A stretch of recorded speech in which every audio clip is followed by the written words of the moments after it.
Alright guys, so I've brought you a deck profile on the kind of purish, non-warrior version of Dark Worlds, and I've also brought you a combo tutorial with the warrior version of Dark Worlds, and it occurred to me that those two videos weren't exactly related, so I'm gonna go ahead and bring you my deck profile on the warrior FTK build for Danger Dark Worlds. So let's jump right into it. First off, pretty standard. We're going to have 3 Armageddon Knight.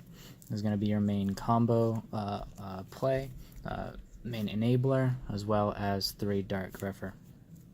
From 3 Dark Griffer to 3 Malicious, I am so sorry about this, guys. I have 3 different rarities.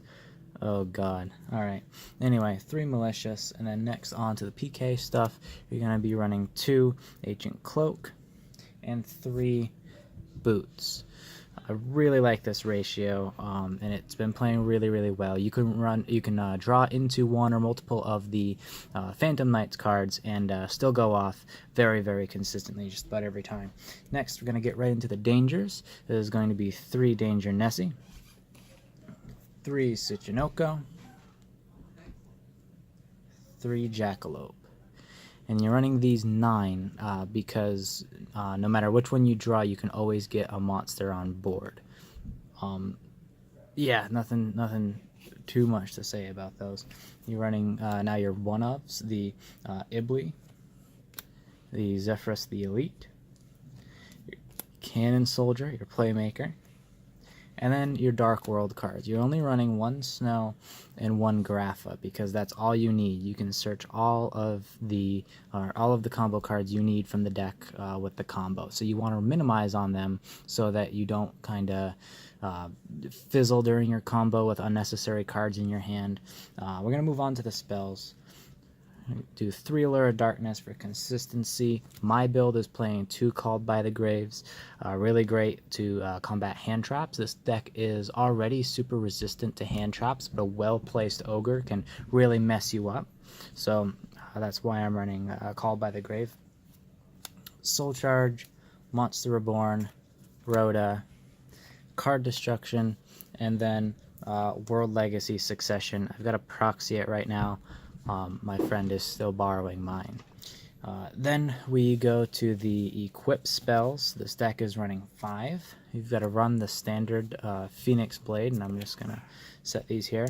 Living Fossil, Axe of Fools, DDR, and Moon Mirror Shield. Axe of Fools isn't exactly optimal, I guess you could say. You could either be running the equip spell that the Noble Knight equip spell, I forget what it's called, that you could destroy spell and traps, or you could be using autonomous action unit. I have both. I just don't feel like digging through thousands of cards to get to them. The important one is Phoenix Blade. As long as you have that, you're fine. Really doesn't matter a whole lot what the rest of them are.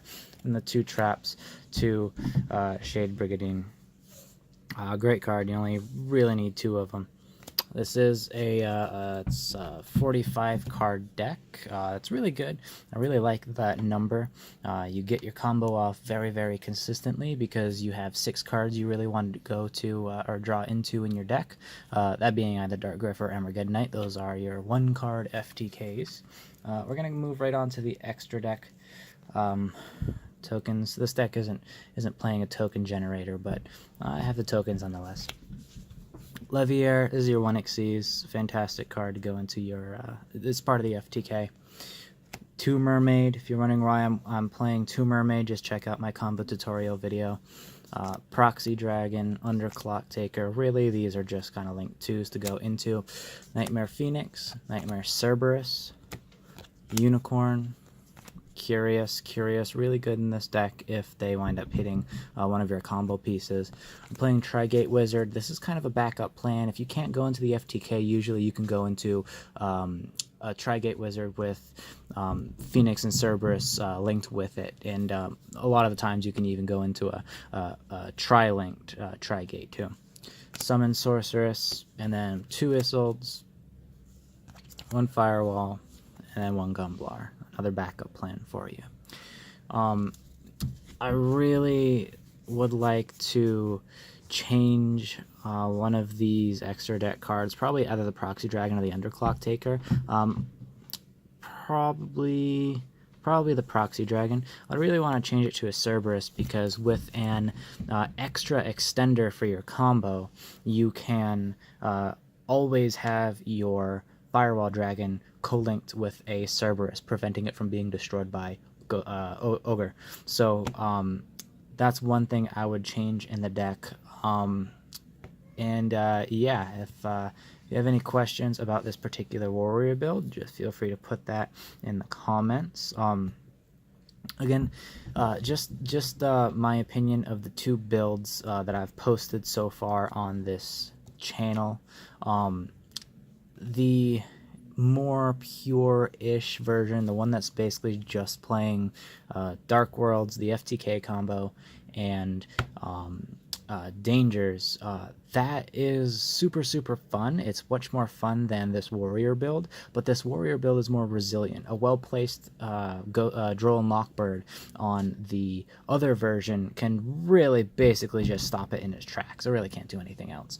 But this, you can play through. I mean, your opponent, if they have a Droll and Lockbird in hand, they can have to drop it on you like halfway through your combo. So when you search out, if you guys have watched that other video, when you go to use your Ancient Cloak to search out your boots, that's their real only chance to hit you with that Droll and Lockbird, and you can play right through that. I mean, you really don't search very much for the rest of the turn. I think the only other search that you do is searching for your Brigadine, which you can easily circumvent with one other extender. And the whole deck is pretty much extenders, so you really do play through the Droll and Lockbird with this deck.